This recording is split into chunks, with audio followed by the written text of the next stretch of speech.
Hey, what's going on, guys? Mike here from Arizona, just doing an update video for you real quick. So for my last video, as you saw, I was in the process of doing some updates in here, and I was cutting out lids for my aquariums to reduce the humidity in this room. I know I said greenhouse in the beginning of that, but I have my greenhouse on my mind because I still have to rebuild that for the upcoming warm months. But I meant for in here. Well, the humidity lids actually work really well, and I've been just moving stuff around. Now, as you can see, I'm kind of stuck on this area right here, which I want to say here that these shelves that you get from Home Depot, they don't normally fit two 40-gallon breeder tanks next to each other. They're just not long enough. But you actually could make it work if you boost them up just a little bit. Now, if you've ever seen the DIY cinder block tanks and things, not tanks, the DIY cinder block racks, it works on the same thing. Basically, as long as the four corners are supported from the tank, everything else will be fine. But I'm not going to be filling these two tanks up to the top. What I'm going to be doing is probably, I don't know if I'm going to use both of them for this, but at least one of them is going to be an immersed plant growth setup here, where I'm going to be doing different types of plants. Now, I started doing these terrarium plants, and they're doing spectacular. So sort of an update on that as well. I'll get to that in a second. But I figured I might start carrying a lot more terrarium plants and messing around with them and seeing what I can and cannot get away with as far as what makes them grow the fastest. Now, at first, I'm probably just going to use regular water at the bottom, let just kind of like the setups I have here. I'll probably use some aquarium water to get it going, but I might actually at some point, now I don't know for sure, don't quote me on this yet, I may, if I decide to fill these aquariums up a little more than a quarter of the way full, I may throw some small live bearers in there just in case, you know, maybe some insects get in there like mosquito or whatever, just to keep those down and to fertilize the water. So I definitely have that coming up in the future project. I've just been getting this set up. I had to do as much as I could to try to figure out how to fit both of these aquariums on the rack next to each other, because the rack itself, I believe, is only 72 inches in length, and as you may know, the aquariums that are 40-gallon breeders are 36 inches long each, which does turn out to be 72 inches if you put two of them together. So literally it gives you no room for error when fitting them in, and they literally have to be lifted up a little bit just because of the bracing at the bottom. It kind of stops the tank from able to sit. It was like half an inch too small, so I had to raise it up a little bit higher so we can get around that situation. But that's done. I am yet to figure out if I'm going to use this LED lighting or not for these plants. I think that it would do well, but I'm not sure yet. I may just go for regular strip lights like these that are just 6500K and reflective. So we'll see.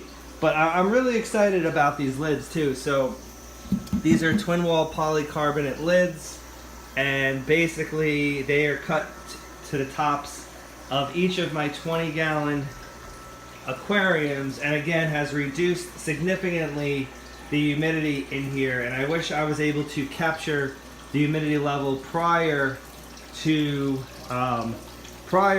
what it was before, so I can at least do a comparison. But I'm telling you, it is so much drier in here, and the cooling system up there is not working nearly as hard.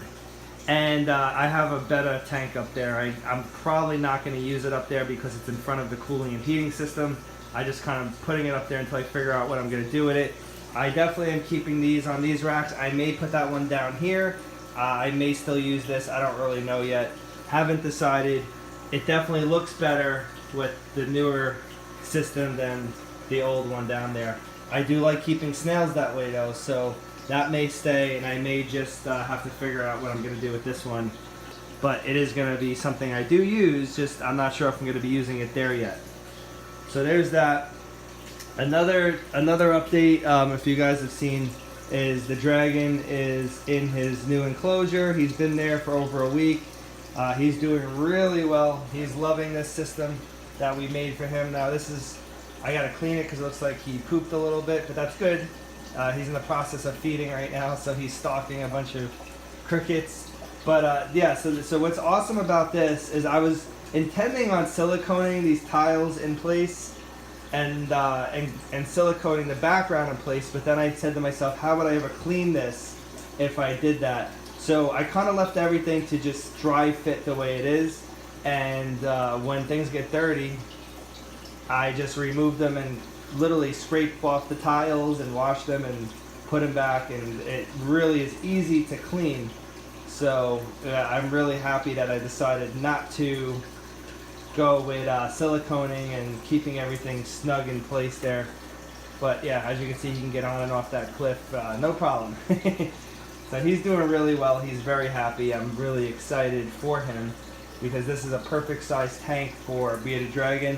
40 breeders are great too, but the 75 is just a little bit extra room for him, and as you can see, he's doing really well. Let's get a little bit of a close-up on his coloration.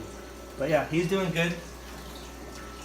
Let's get to this over here. So again, I don't know if I am going to be replacing this or not, but I can tell you that this works out the best for keeping track of my nearite snails.